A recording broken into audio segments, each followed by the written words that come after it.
Welcome to Mr. English Hub, and welcome to the Deep Dive. If you really want to get good at real-world English, there's one topic you absolutely have to nail first. Talking about your daily life, your routine. And that's exactly what we're tackling today. It really is, isn't it? Yeah. It's sort of the linguistic cornerstone. I mean, think about it. When you meet someone new, maybe for work, maybe just socially, what are the first things you talk about? Usually it's, so what do you do? Or what's your day like? It's just crucial for getting a conversation started and, feeling confident. Yeah, absolutely. So our mission here in this deep dive is to give you a genuine shortcut. We've looked at all the info, the sources, and we've boiled it down. We've got the essential vocabulary, the simplest ways to structure sentences, and even some conversation prompts you can use to confidently chat about your entire day, from when you wake up right through to bedtime. Exactly. We're not just handing you a vocabulary list. It's more like a conversational recipe, one that just works every single time. So let's maybe start with the absolute basics, the foundation. Okay, yeah, let's unpack that. We need to start simple. The structure. What are those sort of anchor actions, the things that, define a typical day? If a beginner could only learn, say, 10 phrases to start, what should they be? Right. There should definitely be that chronological timeline, the sequence of things you have to do, and the foundation is just that really simple action sentence. So starting clean in the morning, I wake up at 7 o'clock, then I brush my teeth, I wash my face, maybe I take a shower, and of course, I eat breakfast. Those 5, I'd say, are pretty non-negotiable for just setting up the morning. Got it. And then moving into the main part of the day, especially thinking about students or people working. Well, the pattern just continues. It's pretty seamless, really. I go to school or I go to work, then I study in the classroom or I work in the office. Yeah. And I eat lunch at school or I eat lunch at work. We're keeping that super simple, direct structure. It's just I plus the action verb. And as the day starts to wind down, the focus shifts a bit, doesn't it? More towards home, family. Exactly. You shift into evening habits, things like I do my homework or maybe I do chores. Then I eat dinner with my family. And finally, something like I go to bed at 9 o'clock. The key thing here, I think, is that every single one of these essential phrases is really short, like 3 to 5 words. That makes them incredibly low risk for a learner to try out. Less chance of getting tangled up. That structure does seem easy, but I know a lot of learners get a bit stuck. They try to talk about something happening right now. How does this simple routine structure help us avoid that particular trap? Yeah. That's where the grammar engine kind of kicks in. The reason these short sentences work so incredibly well for routines is the grammar behind them. It's the present simple tense. Now, I know present simple sounds a bit academic, maybe a bit dry. A little bit. Yeah, but honestly, it's probably the most practical, useful grammar rule in English for everyday conversation. Okay, so what is it about the present symbol that makes it so perfect for routines? Well, basically, we use the present simple to talk about actions that are, regular, things that are always true, or just normal. It's not for what you were doing, right this second. That's different. That's the present continuous. This is for what you do every Tuesday or every single morning, your habits. Okay. Let's look at the formula then. Because what we need is a conversational formula, right? Not some definition from a textbook. Think of it like a who does what formula. It's super simple. You have the personal subject like I, you, we, they, plus the verb. It's the basic form of the verb. And then sometimes you add an object. So examples. I play football. We live in Madrid. They read books. See. No tricky endings to add. No complex conjugations, at least not for I, you, we, they. Right. So that means basically once you know a few core verbs, wake up, eat, work, read, live, that sort of thing, you can just build endless sentences about your typical life. That really is the recipe for conversation we were talking about at the start. Absolutely. And, while we're talking about these core actions, there's one small thing, a nuance maybe, that's important for learners, especially around meals.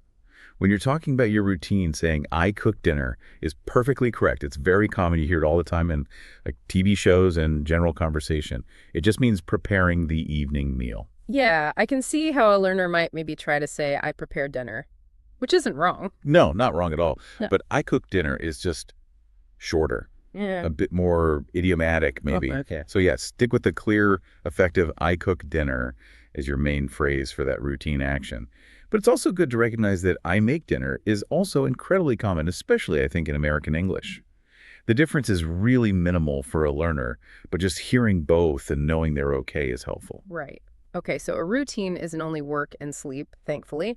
What about all the other stuff? The activities that make our day, fun, or the necessary chores that keep things running at home? Let's expand our sentences a bit to cover leisure and home life too. Yeah, definitely. And the good news is we just keep applying that same simple structure. I plus verb plus object. For hobbies, you just swap in a different action verb. So I play games in the evening, Yeah. or I go outside for a walk, maybe I listen to music, or I draw pictures. See, the real power of the present simple is just how consistent it is. And what's great, I think, is that we can easily add a bit more detail, can't we? To make the conversation sound more natural. Like using adverbs of frequency, always, sometimes, never, or adding specific conditions. That's exactly right. So you might say something like, I sometimes knit when it is cold, or I always travel when I don't have to work. Mm, You're essentially just placing that core routine sentence, I knit, I travel, inside a slightly larger context. But the action itself is still regular. makes sense. And let's touch on those essential phrases for household chores too. Because, if you live with other people, or even if you live alone, these are daily things you probably need words for. Yes, and the sources give some really straightforward phrases for that side of home life. Things like, I help my mom in the kitchen, or simply, I clean my room, I water the plants, or a popular one, I feed my pet. Again, notice they're all expected repeated actions. So perfect candidates for the present simple. Okay, let's maybe dedicate a bit more time to a deeper dive into mealtime specifically, because our sources suggest this is a really good topic to kind of track your language growth. You can see how you talk about it differently as you go from being a total beginner right up to, an advanced, more nuanced speaker. Oh, that's a great point. It's a perfect illustration of how the demands of the language change as you progress. When language schools use those codes like A1, B1, C1, Yeah. they're essentially describing your stage of growth. It's about how complex the ideas and the language you can handle are. Mealtimes show this really well. Okay, so let's break that down. An A1 speaker, that's a beginner, they're mainly focused on just the facts, right? Correct. A beginner needs concrete information. So the questions are simple. They might ask, do you eat breakfast every day? Or what is your favorite meal of the day? Simple facts, simple answers needed. The main goal is just finding out what someone does. Right.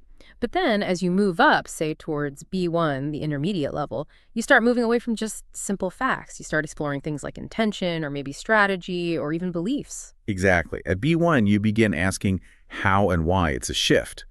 So you might ask, how do you plan your meals for the week? See, that's about process. Or do you believe in the importance of family meals? Now we're touching on values, and the vocabulary has to shift too. You go from a simple noun like breakfast to more abstract concepts like planning or importance. And if we push that even further, maybe to upper intermediate B2 level, the sources say the language shifts again quite dramatically. It moves from just personal habits to thinking about the social setting. That sounds like a really critical jump in language skill. It really is. Because B2 starts introducing social complexity, nuance, potential challenges. Think about the language you need to ask something like, how do you handle eating in social situations like parties or gatherings? It's suddenly vastly different, isn't it? You've moved beyond just knowing verbs for eating. Now you need more complex verbs like handle or navigate, and you need the grammar to link ideas together to describe these social events. Wow, okay. So we have the basic sentences, we understand the grammar rule, the present simple for routines. The next logical step is actually using it, Yeah. application. And for the learner, I guess this is where things like practice and repetition, and maybe most importantly, just building confidence come in. Absolutely. And to help you actually apply all this, let's look at how conversation prompts themselves scale up. We can use the same topic like the daily routine, but see how the questions demand more complexity as you get better at English. Okay, good idea. Let's take the morning routine again. A beginner, an A1 level question, it focuses strictly on logistics, right? Simple facts. What time do you wake up? Or how long is your commute? Yes, exactly. Simple information exchange. But once you get to intermediate, maybe B1, you start discussing things like motivation, efficiency. The language gets a bit more personal, a bit deeper. Questions like, what motivates you to get out of bed? That requires more than a one-word answer. Or, do you prepare your clothes the night before? That touches on planning, strategy. You're using that simple routine as a kind of launching pad for a more personal discussion. And we see the biggest jump, don't we, at the higher levels, like C1, C2, advanced. An elementary question, A2, might still be about location or simple action. How do you travel to school or work? Right. Simple logistics again. Yeah. But compare that to an advanced C1 level question. It might still use the routine as context, but it addresses really complex issues, even societal structures. Something like, how do you navigate office politics?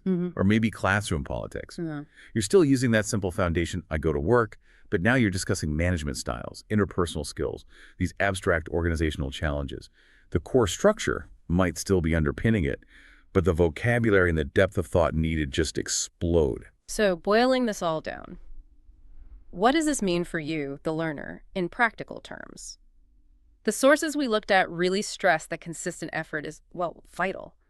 Especially for overcoming that shyness, that hesitation. You really do have to push yourself just a little to speak English about your daily life. Yeah, and that means actively integrating specific practice techniques right into your own routine. Maybe start journaling. Just writing a few sentences each day. Writing practice, whether it's a journal or even short blog posts, forces you to use that simple structure over and over again. It builds the habit. And crucially, you also need exposure, right? Yeah. You need to hear and see the language being used naturally. Things like reading English books or blogs, listening to English podcasts like this one, or watching TV shows.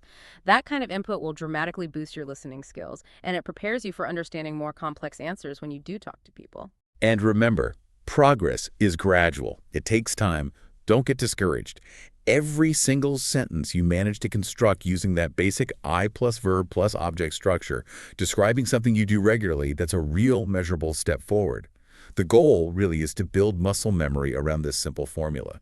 So eventually, you don't even have to consciously think about it. It just comes out. Well, we really hope this deep dive into daily routines has given you both the confidence and, the essential vocabulary you need to start sharing your story in English. You now have that fundamental recipe for talking about your mornings, your work or study, your evenings, even your free time. Yeah, if you take away just one skill today, let it be the ability to use that super simple structure, subject plus verb plus object, to describe any action that is regular, true, or normal for you, because that is the bedrock of so much conversational English. Now, for a final thought, we've looked at lots of different routine phrases today, haven't we? From waking up to eating dinner, doing chores, hobbies. Think about this for a moment. The grammatical tools we use, like the present simple, they're pretty universal for describing routines in English. But how we fill in the blanks, the specific activities we do, the times we do them, that often reflect some really profound cultural influences on our daily habits and schedules. That's such an interesting point. Like, whether you typically drink coffee or tea in the morning isn't just personal preference, it's often cultural. Or maybe the time you eat your main evening meal, is it 6 p.m., is it 10 p.m.? That can say a lot about the culture you're in. So here's something for you to maybe mull over or explore on your own. What's one habit in your personal routine that you think really defines or reflects your culture? Something perhaps a bit unique that you can now practice describing using the English structures we talked about today. Yeah, a great question to ponder. Well, thank you so much for joining us for this deep dive. Keep practicing, keep speaking, and we'll see you next time.